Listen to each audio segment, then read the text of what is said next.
And welcome everybody to Ed the Pagan, my birthday edition. And I have the wonderful Mary Hawk with me tonight, and we're going to talk about pancakes. We're going to talk about my birthday, and we're going to talk about the Great Pagan Library. Now, if you don't know, Mary is in charge of Divination TV, which has been an ongoing process for her. Hello, happy birthday.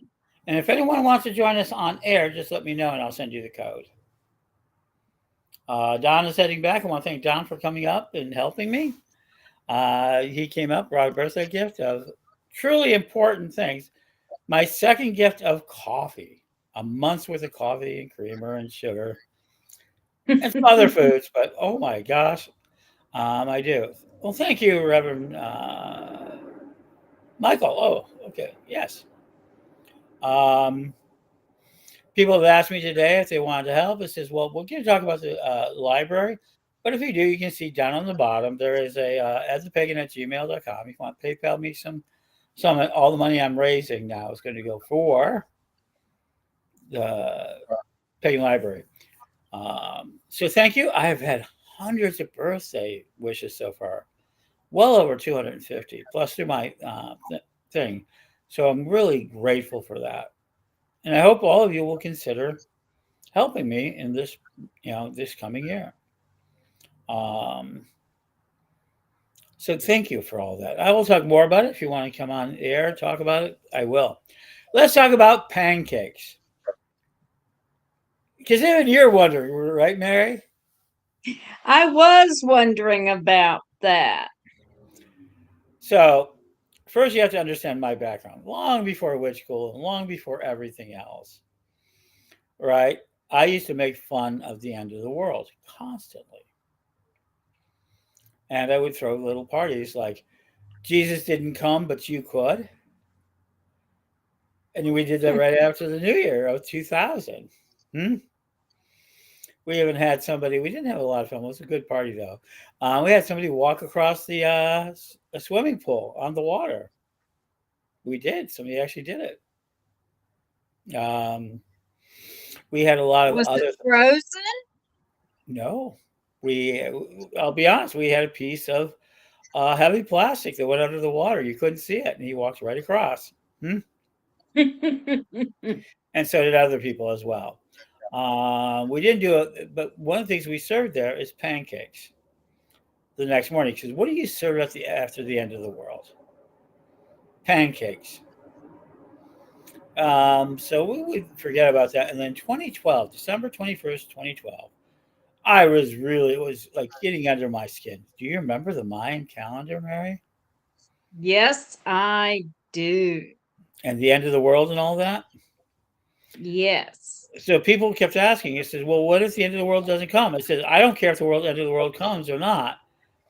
And one of the biggest discussions at the time was what would be a good fast food to serve a lot of people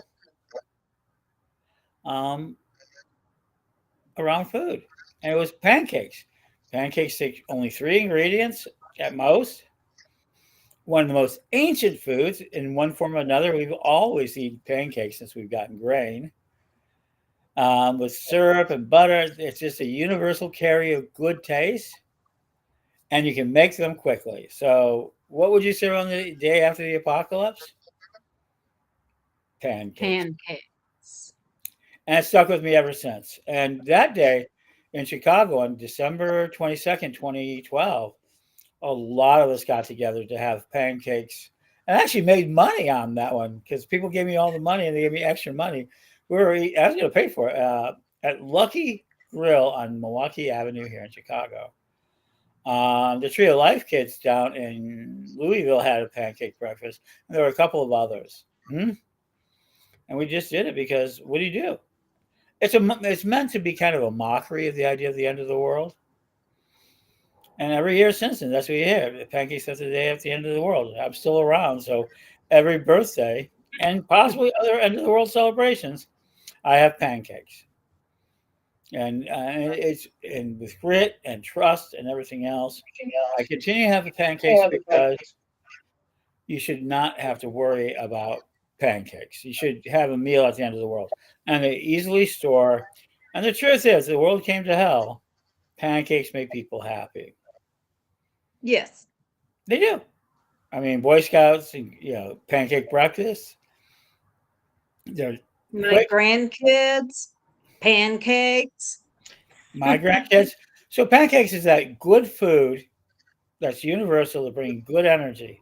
So what I want to do at the end of the world is make fun of it, but I also want to bring good energy, pancakes. So that's why on my birthday we celebrate, and you see all those pancake images for years, and we're continuing to add to them. And I had blueberry pancakes this morning. So yes, Sounds wonderful. I did. Um, Someday soon, I hope my birthday ends up on a Saturday, and I'll throw a really big pancake party. Um, but we're also planning to use it as a fundraiser for the next motion thing. So, how many of you are aware of all the astrology that's going on? Today Venus moved into Pisces for a fairly that for a possibly long period of time. We know that, and so that was very interesting. My birthday comes inside the Aquarian stellium. You can say it. You can say their name if you want. You can say hi to them. Yeah, Lucas wishes you a happy birthday. Because you were looking over there. I don't have the chat room up because I get lost in it. Oh yeah, it's one of my biggest things about Blog Talk Radio and the other is the chat room. I just always got lost in it while I was on the air. Which college is beginning? We've begun that process. Next week, a week from today, during the great lunar solar eclipse, we're gonna talk about the First Amendment. I'm an advocate of the First Amendment. I have worked a long time on the First Amendment, and it's coming next week. But we also have you sign up at which college right now. You can go take a course by Don.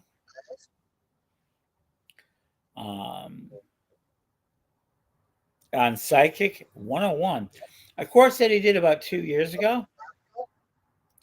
And when he was much closer to the veil, I must tell you, right now you can take it for free if you sign up as a student at whichcollege.com. But the real project that I'm dedicating myself over the last couple of weeks, Mary, what do you think of the questions I've been asking? I've gotten all sorts of answers. You've been responding to them. Yeah, well, number one, I know when you start asking questions, your goal is always to prompt discussion. Mm-hmm. You're not looking for a set answer. You're looking to prompt discussion.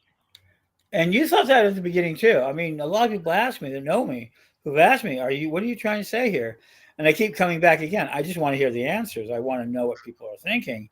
You go, and everybody thinks about it, but I've had lots of opportunities to use it for other purposes. But my real question has always been, what makes the pagan community the pagan community? Period. What do you think it is? We know it's diverse. We know that it is. And the latest one is about cultural shields, that it's individualized and all these things. And I love that about it. One of the big pagan elders, who considers them very important, tried to put me on and says, "Oh, the reason I'd ask these questions is because it lowers he doesn't like where the community is. He has higher expectations for the community." And how can we have higher expectations for a community that's so individualized? I can only have expectations for myself and those I work with. Right? You would say the same. What would you say about that? I mean, you're growing as a leader. You've done things, and a lot of people have, and so it's just kind of annoying. But what they were trying to do is throw shade to say that somehow I'm disappointed in the community, or I dislike the community, or I'm somehow aggressive to the community. I'm none of that. Like Mary, I'm not a gatekeeper. We're key holders. We unlock information constantly to share with people. Mary does a really Yeah, good job. let's talk about you. I mean, you've been spending, is it 3 years now developing divination TV and doing it. Tarot, can you talk about your experiences? Well, yeah, I've been working on Divination TV for 3 years now and doing Tarot Thursdays. Been working on Pagan Pride Day. I've been doing that since 2012. Mm-hmm. And the purpose is to open doors for people. And our community is very, very diverse. I don't know that you can have expectations for our community as a whole. No, I can have expectations for an event. Pagan Pride. Right. You work really hard. I'm going to help, and I have helped over the years with various Pagan Prides, but I can have expectations of an event. Sure, you can. You can have expectations of a book that would think it would be one way or the other. Inside of objects and events, you can have expectations. The ego writes the book. The desire to have a great time drives the event. So you do want to have it, and you want to share that event far and wide, and you can have expectations of it, and it can exceed it. I mean, Pagan Pride in Nashville always exceeds my expectations. Always. Hmm? They sold out the entire booth set before. They'll probably do it again this year. I certainly hope so. Right? And they do all these wonderful events. So I have high expectations for Pagan Pride in Nashville. Of course I do. We do too. And that's okay. But expectations of the community, no, you can't. It's too diverse. You can. But what you can do, and this is where we're going to move in, is you can work on a project that makes a difference. You can always work on a project that makes a difference. Yours is Pagan Pride. Yours is Divination TV. And I want to wish out to Brian that he'll be back soon. Yes. Everybody misses him. So there you go. But she does divination. She does all of this in service of the community. And at times, I have no doubt some of the shows we're disappointed in, and we did not reach our expectation because we want to do well. Right. But the community has never been, in my opinion, and I put this out there. You saw it. I believe the community is healthier than it's ever been. I think it's more diverse. I think it's stronger than it's ever been. I think so. I mean, I saw so many people just kind of run down the whole that asinine aspect of it. Saying it's terrible, it's awful. But, I remember the 90s. I remember listening to the 80s. I got interviews from the 70s. I remember when we fought really hard to get media. And of course, back in the 90s, I started taking on the aspect of we need media. We need our own media. We can't just control the outside. We've had satanic panics. We've had tons of stuff that we've overcome. Have we overcome it all? No. Are we being threatened right now? Yes. But at this moment, right now, I think we're at a really nice peak of paganism. And I think it's really important to understand that. More books, more healthier. I mean, Nashville is one of the healthiest communities I've seen. Can you talk about Nashville? I mean, I think Nashville is great. All of you guys are really, Lisa Pendragon and Greg of Roma Jews, and we have Tish and Owen. Runs a lot of wonderful public rituals. We have a wonderful heathen community that's growing in Clarksville, a little to the north of Nashville. And we have a lot going on in our community. I think so. Yeah. And you're doing the Corellian lustration this year. We are. My shrine, Moon Willow Temple, is hosting the Corellian lustration. April 17th through the 19th, and we're really excited to do that. So, So, so we can look at Nashville as a healthy community. I really do. I think it's great. I think Chicago's coming along. It's rebuilding its strength. I think Kansas City's doing an amazing job with Katrina and all of them, and doing another Pagan Pride. So I really think the community is really healthy. And I've passed on all of my jobs. I used to be very global and national. I still am in my own way. But leadership has taken out. Rolando of the Philippines has become this great, powerful peace person. Alyssa and Phoenix have become leadership there. Don's teaching a bunch of people in Danville how to be better ritualists. I mean, we continue to make a difference in the world. And we do it through the internet, we do it in person. But I think we've never been more healthy. And I think the desire not to be healthy, to be a victim, to play against it is really strong in our community right now because we're really scared. Let's be honest. So, so Mary, I've been talking about this for a while, but so today is officially the beginning of the Great Pagan Library. I'm Uh, excited. and we've got over, and I've sold, and if people can, I'll go over it. But Mary's been a big supporter of it in many ways. I mean, she's a member of the board, uh, interim. She's an interim member of the board until we have our annual meeting. Uh, Legalisms, but but I'm a legalist. People get upset with me. People try to do things all the time because you can't do that. You can't do that. Here's how.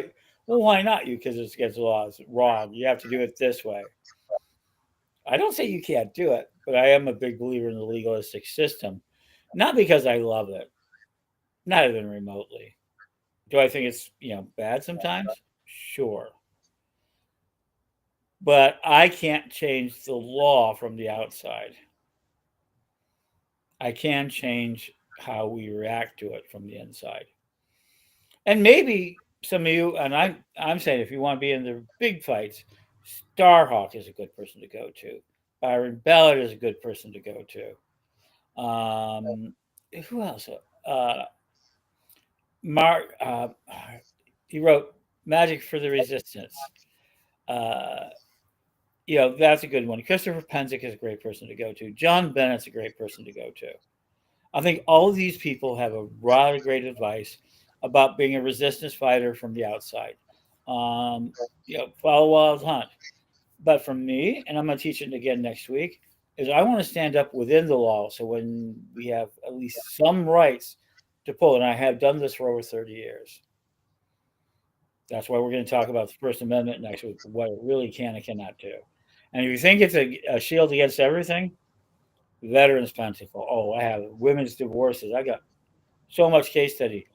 Tarot cards not being allowed to be read. There's so much that is that's for our religion and our freedom of speech that has been prosecuted. Hmm? I mean, you've never had, and then on the other hand, you've never had trouble getting a permit, have you? In that Trouble getting what? a permit in Nashville. We have not. Uh, Metro Parks is a great ally in part because we have been great customers. We've paid our invoices on time. We have treated the park with great respect. We at one time we repaired a broken stall door in the bathroom ourselves. When we came on site, we found it hanging off the hinge, and my son-in-law Corey Cage got his tools out and fixed it. So we weren't down a bathroom for the day. See? But we've cleaned up trash when we came on site to the park. We have never left the park in a bad condition. It's always been left clean. you know, we have earned the respect Mm-hmm. of of Nashville Metro Parks at this point. When we call to set up our date for the following year, they're always happy to talk to us. Let's see, and that's it. And then they have great security. They've never had a real problem. You know, a few people at the gate. You know, where the barrier between their property and what you've rented. Oh yeah. So Yeah, and we had a bit of an issue last year with people coming in and harassing us, but you've dealt with it. Okay. So final piece. The global. No, it's going to be global. I hate to say it. Of course, I don't hate to say it. I'm a big aspect of it. And everybody knows I love technology and things like that. But I absolutely believe we have no choice at this point. We have to have a library. I mean, we yeah, have libraries all over. And I know the Alexandria, the Alexandria Library too is out there on the East Coast, I believe. And it's, kind of completed its process. So we have one. I know there's a couple that have contacted me from various universities, but those are universities and they're hard to get to. We need a public library that allows us to do three things. One, research. We need to protect our most important documents. And what do I mean by those? I want to get hands on all the pagan magazines that were produced. So many of them may be lost forever. I got an offer today, once we have our building, for the a collection of Circle Sanctuary magazines. Circle, an entire collection that somebody has and said I would like to do it. I've had people contact me, and over the years, people have actually had difficulties with their estates, and what do I do with it? They felt so much that several of them contacted me, and yeah, they're going to say, "You get this done, we're going to will our books to you." Terrific, whole estates. So we're doing that. So we are going to collect. So if you want to ask us, are we accepting books? Of course we are. Right now we have a climate controlled locker. That's the start of it. And that has over 800 rare books. We've sold some amazing books, lots of rare books, but we have 800 truly rare books out of the Corral family collection. We have thousands and thousands and thousands of digital and physical photographs in and around the area. We have movie tape, like 8 millimeter and 16 millimeter film. We have cassettes of channeling events.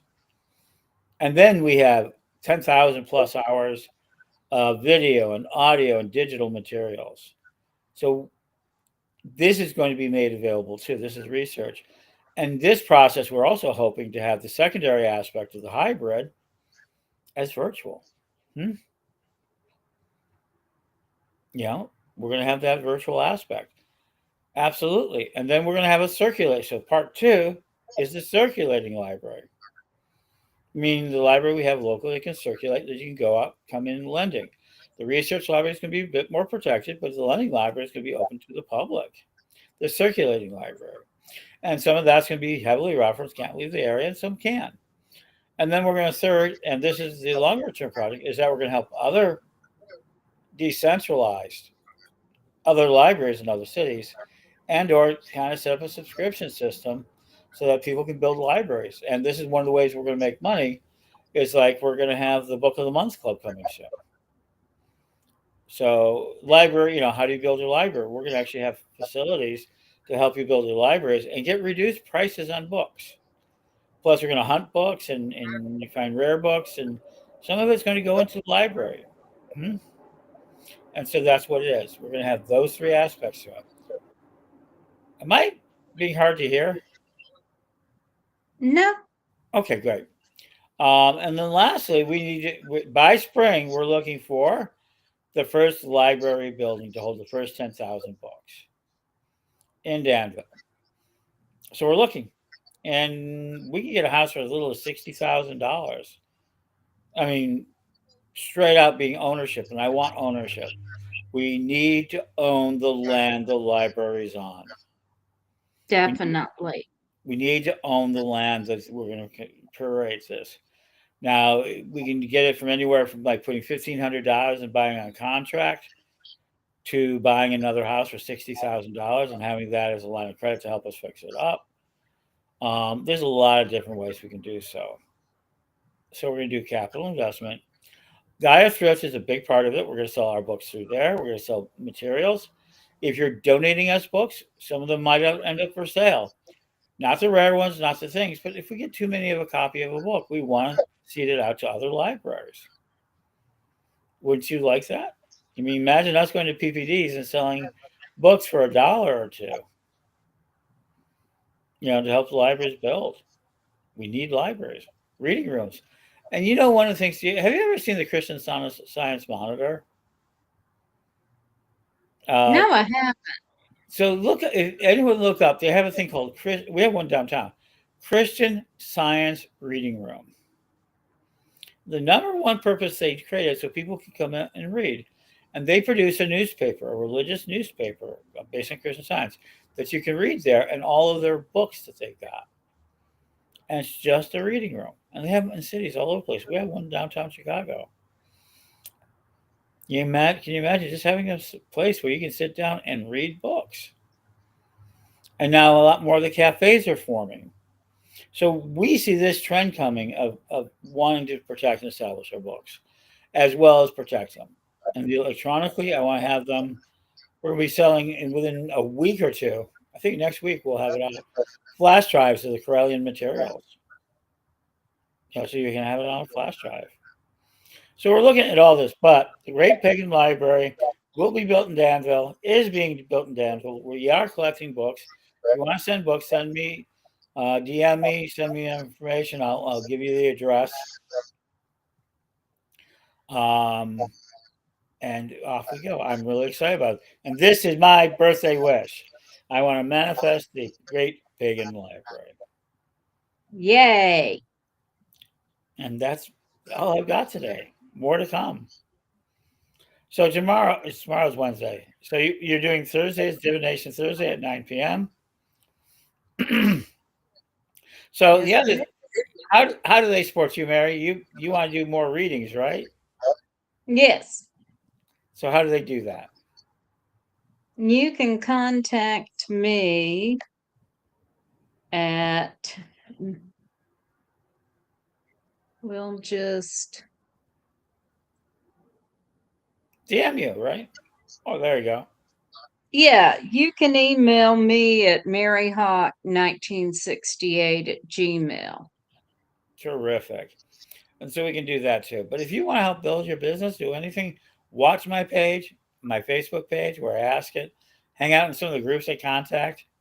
And yes, they can get rough. I do not, the only rule I have, a major rule, is that you don't resort into ad hominem attacks.